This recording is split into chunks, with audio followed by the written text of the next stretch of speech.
Blessings, beloveds. Welcome back to my channel. Anastasia with you today, Cosmic Astrologer. Okay, so I'm going, well, first of all, actually, let me just say thank you to all of you who have subscribed. Thank you to all of you who are watching, and really appreciate your support and your comments and questions as well. So please keep on asking any questions for clarification or anything. I'm open to all of that, so I welcome all questions, okay?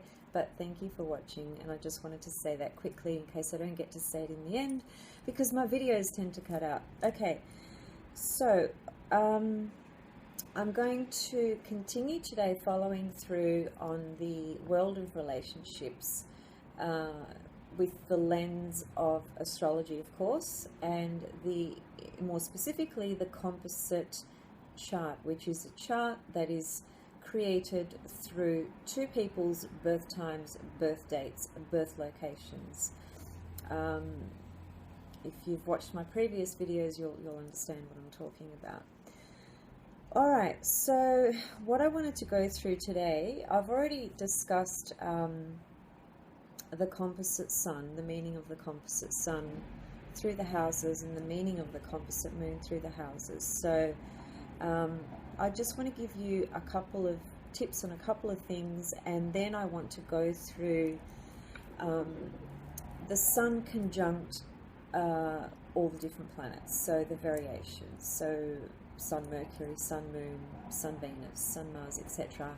And how does that play out in a relationship, or what does that mean, and is it favorable or is it challenging? Because there are certain planets that are going to be very favorable and certain planets that are going to be quite challenging as well, as always.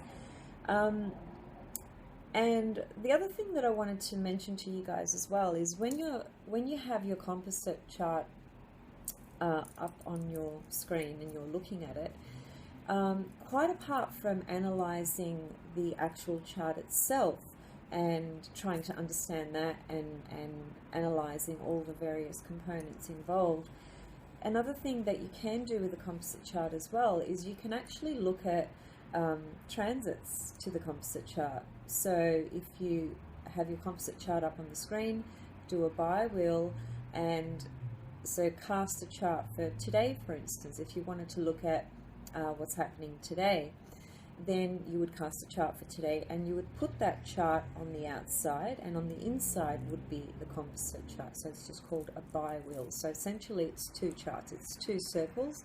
The inner one is the composite chart or a birth natal chart, and the outer wheel will be the transit. So it will show you where everything is at the moment in relation to your composite chart. This technique does work. I've been exploring with it for quite some time, and today actually I'm going to give you just a very a small example of how this works. So very quickly, long story short, many years ago when I was really young, I was probably about 17, I think. I had connected with a guy, and the relationship, it didn't really form into a relationship. It didn't really go anywhere. We just had a few dates. We liked each other, whatever. I was 17, who knows? But the interesting thing is that he came back into my life last year, towards the end of the year, after about 15 years or more.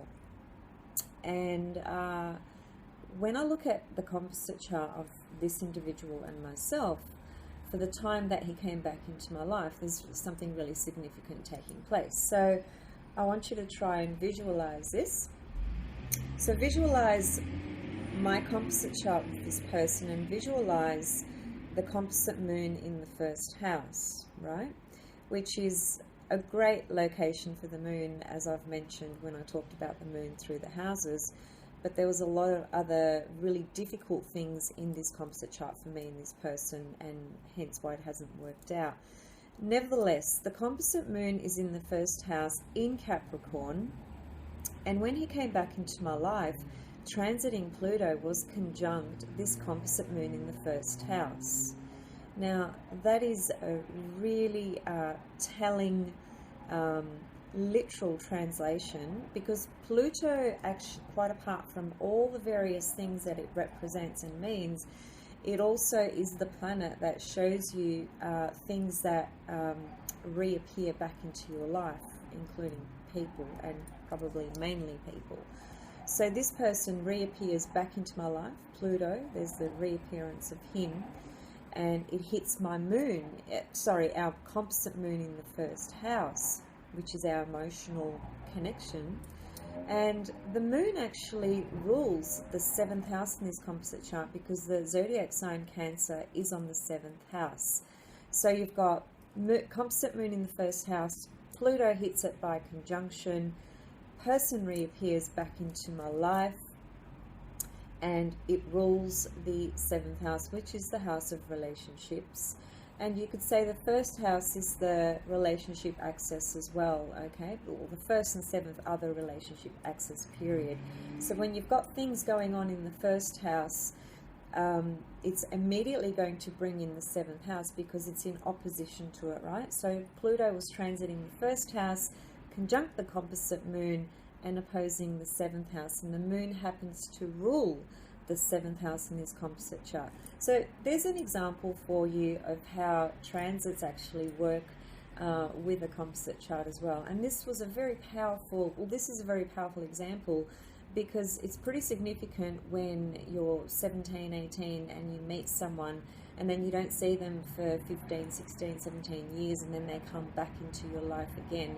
Whether it works or doesn't work is irrelevant. I'm not talking about those features. I'm just simply pointing to you the power of Pluto transiting a composite chart as well.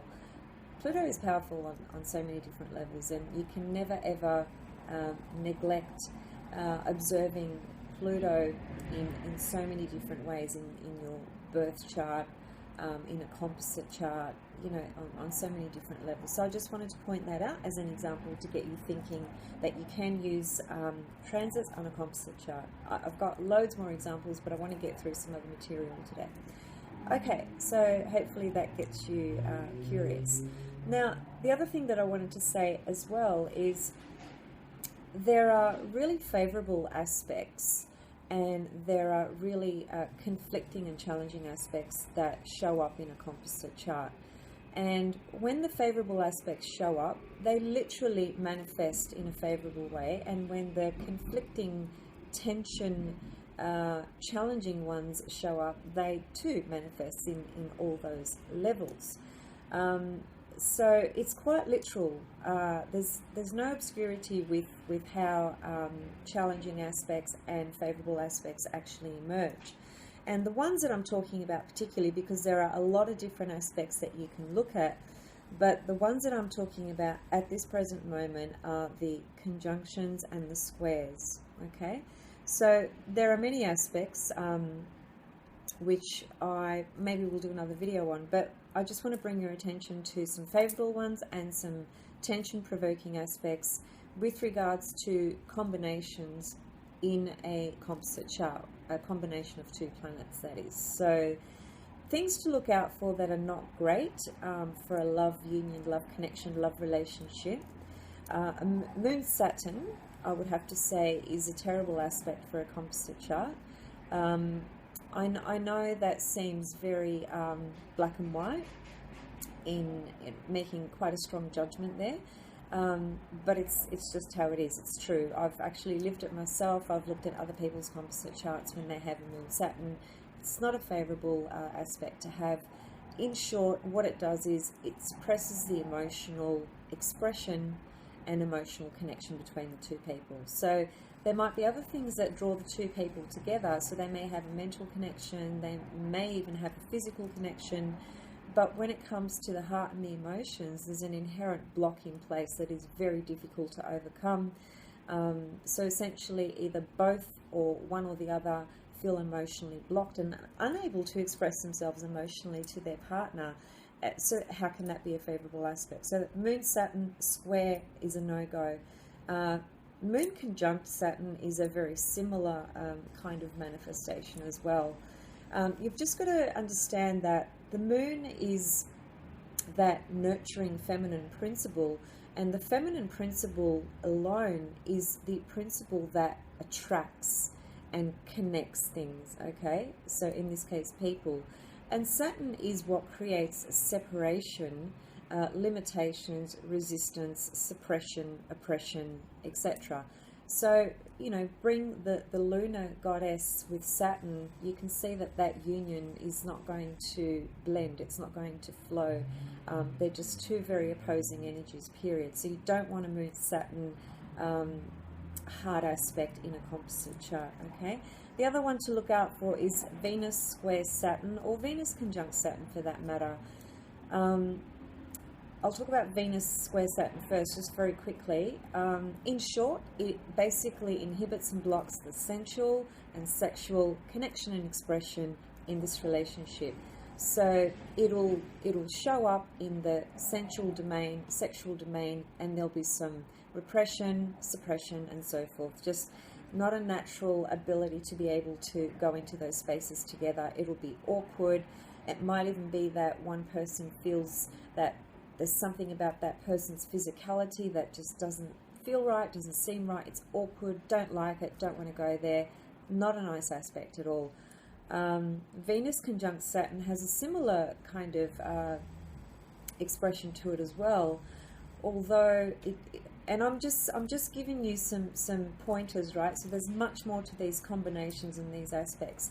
Venus conjunct Saturn, whenever you see Saturn prominently placed in terms of relationship charts, whether it's a composite chart or whether you're looking at synastry or whether you're looking at the Davidson chart, when Saturn is very prominently placed in any of these relationship charts, it can actually be an age difference between the people as well. That's one common thing that I've seen over and over and over and over again. And the age gap is usually quite significant. It's a minimum of 10 years. I mean, it doesn't always have to be that. It can be, you know, other variations as well. But the most common gap I tend to see is a minimum of 10 years. So Saturn Venus can show that. Saturn can show that in other configurations as well. But the other thing that Saturn can add to a Saturn-Venus conjunction in a composite chart is that there's something quite serious about the connection, and it does add that stability component to the relationship. So it might just mean that the two people have to work very slowly. Saturn produces very slow results, but it does produce results. It just means that there's a long journey ahead, and there's a lot of hard work that needs to go into this relationship. So it's not a favorable aspect, okay? Saturn square Mars particularly, that's not a particularly great aspect either. That essentially will make the couple feel that their energy is blocked and suppressed. So when one person goes to express themselves and exert themselves and initiate and you know, sort of use that Mars energy, the other person will come in with Saturn and just block it off. So there's an inherent sense of frustration of energy being blocked in the relationship. So again, not a favorable aspect. So just watch out for that one too. Sun square Mercury, not a favorable aspect either. Why? Because Mercury is the communication function. So how do these two people share their ideas? How do they communicate? How do they talk to each other? How do they interact on that mental sphere? Well, when Saturn is squaring Mercury, then there's an inherent block with the communication. So one person might be trying to communicate and the other person is constantly blocking, limiting that person's speech, ideas, and so forth. There's just an inherent conflict with communication, period. Not a nice aspect either. Saturn square Saturn. Again, not a favorable aspect. It produces, well, if the sun is the purpose of the two people coming together, and it's the energy, the persona, the personality, the goals of the relationship, Saturn comes in on a square level, and so it has an inherent tension there as well. So it means that the purpose of the relationship has a lot of limitations and restrictions attached to it as well. Not a favourable placement. I wouldn't want to be in a relationship with someone if I had a Sun square Saturn. It just wouldn't feel nice. When Saturn is squaring these planets, these inner planets that I've mentioned, quite apart from the various manifestations in terms of Venus, you know, the essential sexual function, Mercury, the mental function, etc. What lies underneath, fundamentally, with all these combinations is there's just a feeling of awkwardness, and it's not a nice feeling. You don't want these aspects in a composite chart. Okay, so just very quickly, favourable aspects are going to be, well, Sun-Moon conjunction, beautiful, powerful. I'm going to talk about that in a moment, though, so I don't want to go into that too much, because I'm going to talk about the composite Sun in relation to when it's conjunct Mercury, conjunct Venus, conjunct Moon, etc. I'm going to go into that in a minute. So, but just some favourable aspects to notice and to observe and to look out for. Sun Jupiter, Sun Moon, Sun Venus, Sun Mercury, any of those combinations are extremely favourable. Particularly, I'm talking conjunctions and trines as well. Square has a little bit of a different edge to it, but it's not as hard, okay? Because you're talking about two planets that essentially can work together, two energies that can actually work together and can produce results on a number of different levels. So, yeah. So it's really the Saturn component that you don't really want a heavy dose of Saturn in a composite chart. It's just not a nice experience, okay? Alright, so as I said, Sun conjunct Moon, Sun conjunct Venus, Sun conjunct Mercury, Sun conjunct Jupiter, all favourable aspects.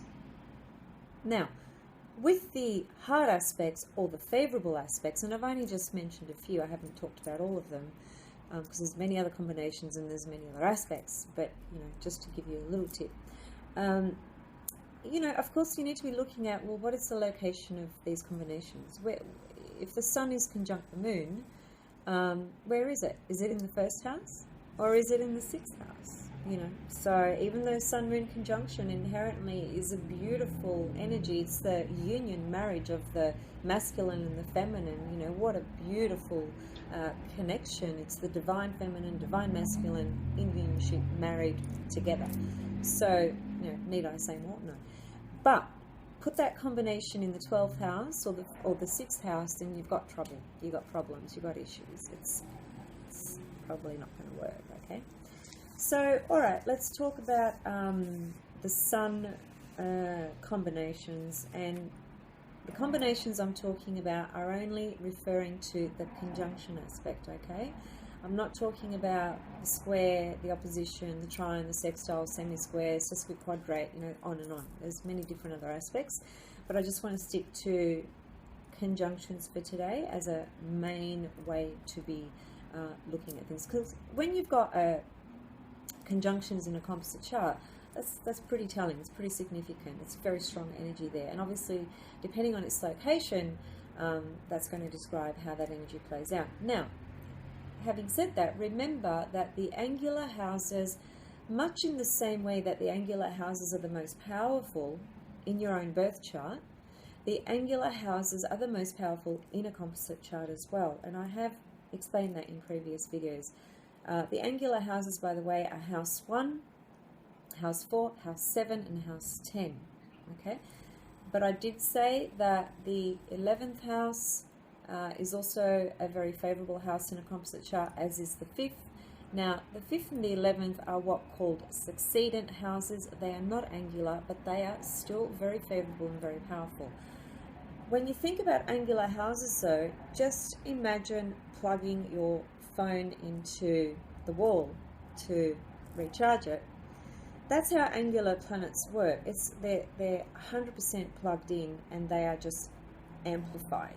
The energy is amplified. So when you've got combination of planets, or even one planet in any of the angular houses, that's really significant and really, really powerful, for better or for worse, because you could have Saturn in an angular house. All right, so that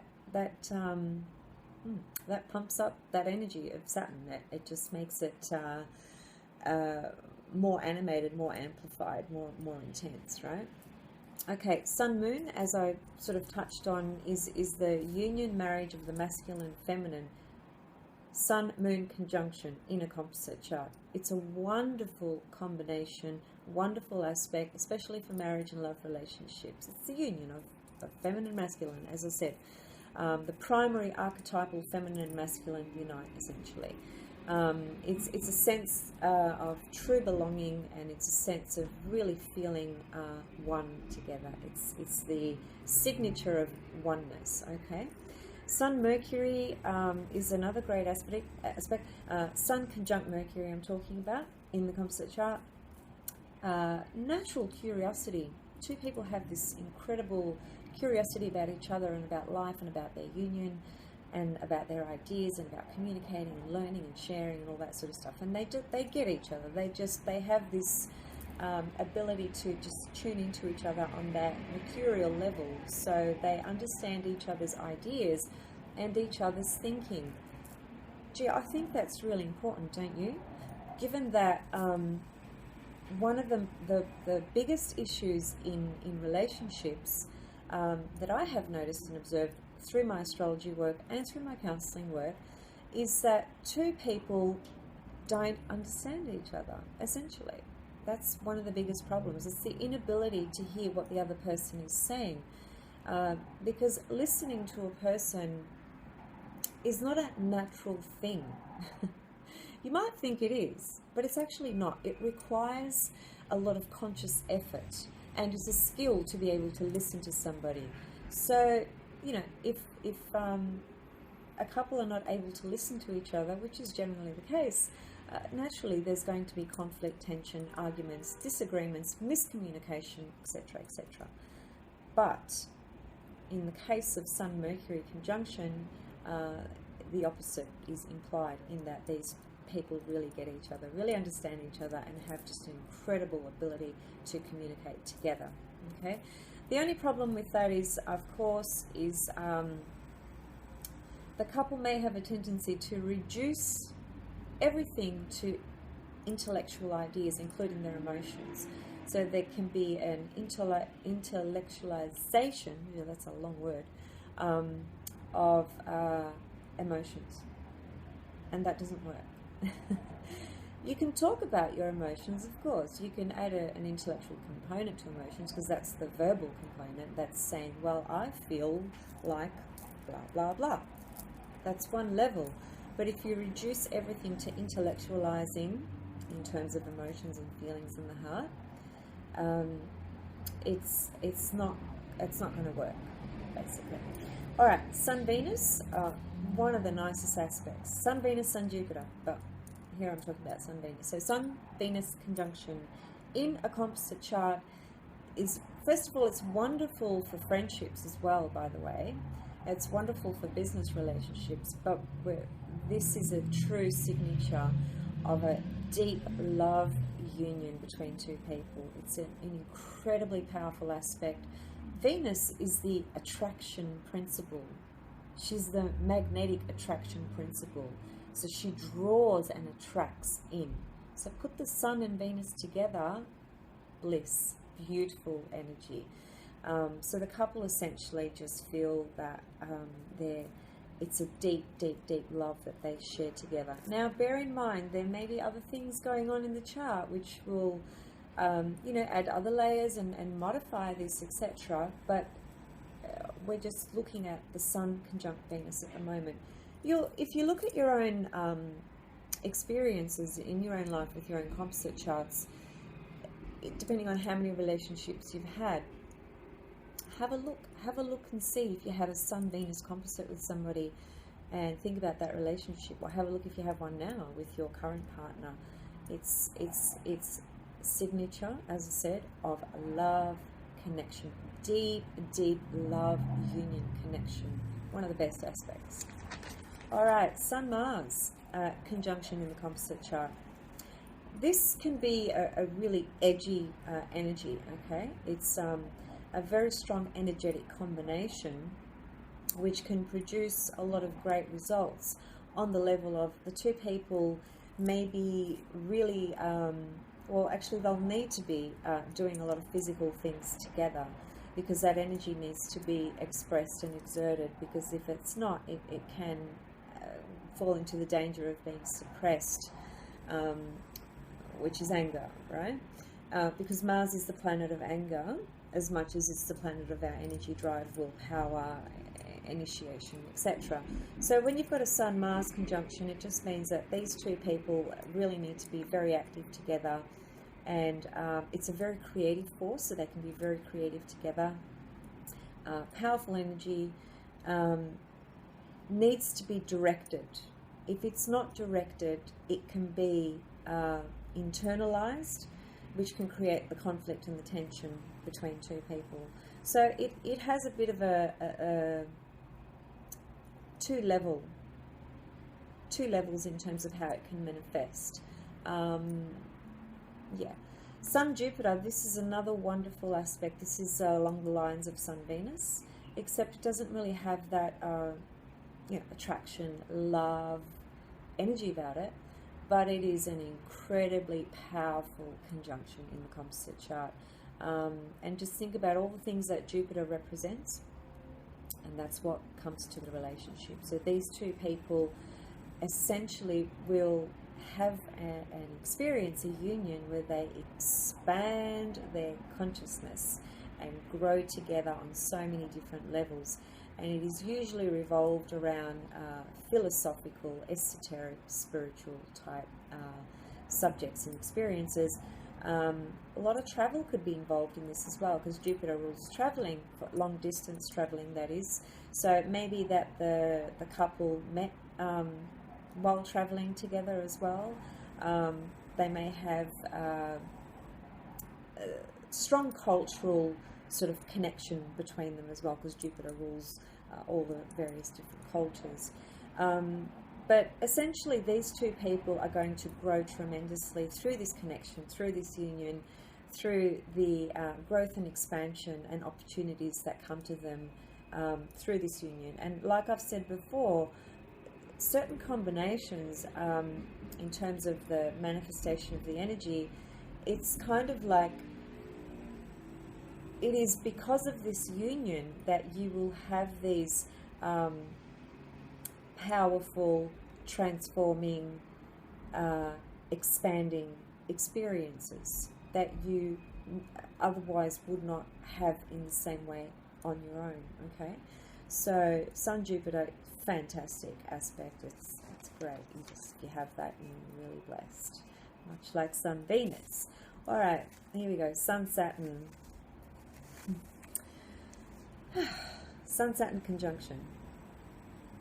I personally wouldn't want that in my personal relationship, and I wouldn't attract that kind of relationship. It just wouldn't work for me, for the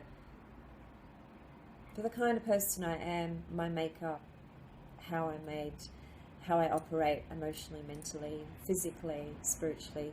This energy just wouldn't work for me. Saturn is a very strong planet in my chart on a lot of different levels, but I'm not a Saturnian person. I'm more of a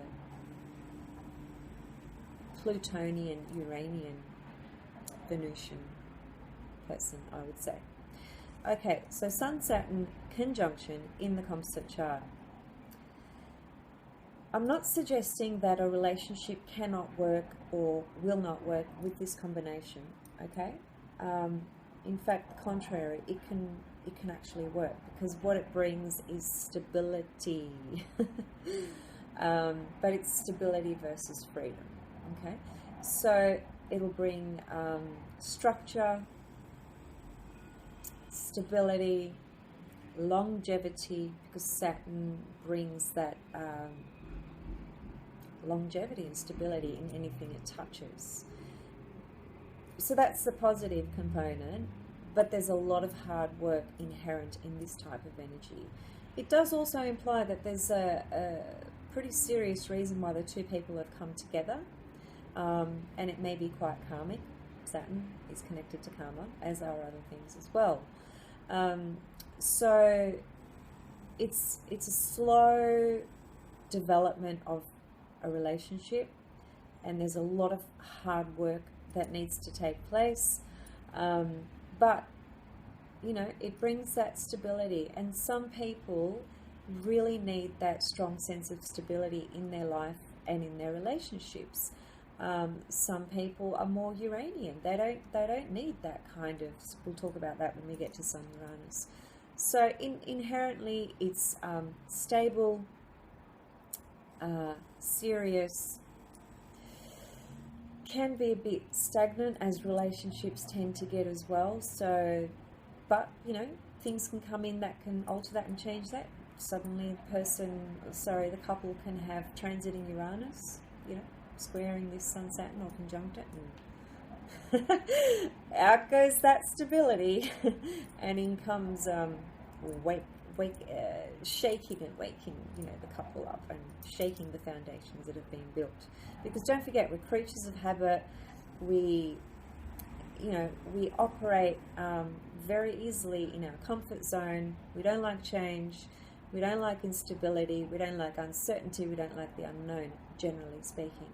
So when Uranus comes in, well, bye-bye stability, bye-bye certainty, and so forth. So Saturn, Sun Saturn is, not the greatest for a love relationship. Here we go, Sun Uranus. Well, this is the complete opposite of what I was just talking about.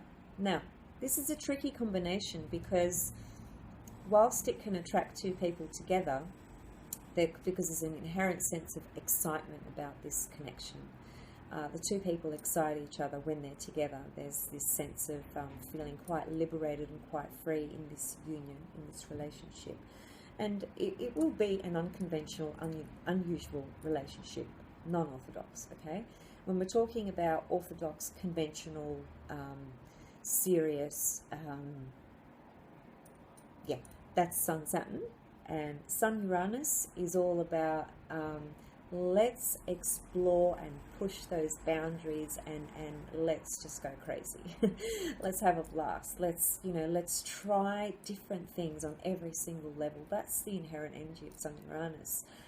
So the people could be also very unpredictable in this relationship, really surprise each other in different ways with their behaviors as they get to know each other. Now, whilst all this sounds great, and it is, especially if you're, an Aquarian, or even a Sag for that matter, because Sag and Aquarius love freedom, or you're a, Jupiterian, Uranian type of individual, well, this is going to really appeal to you.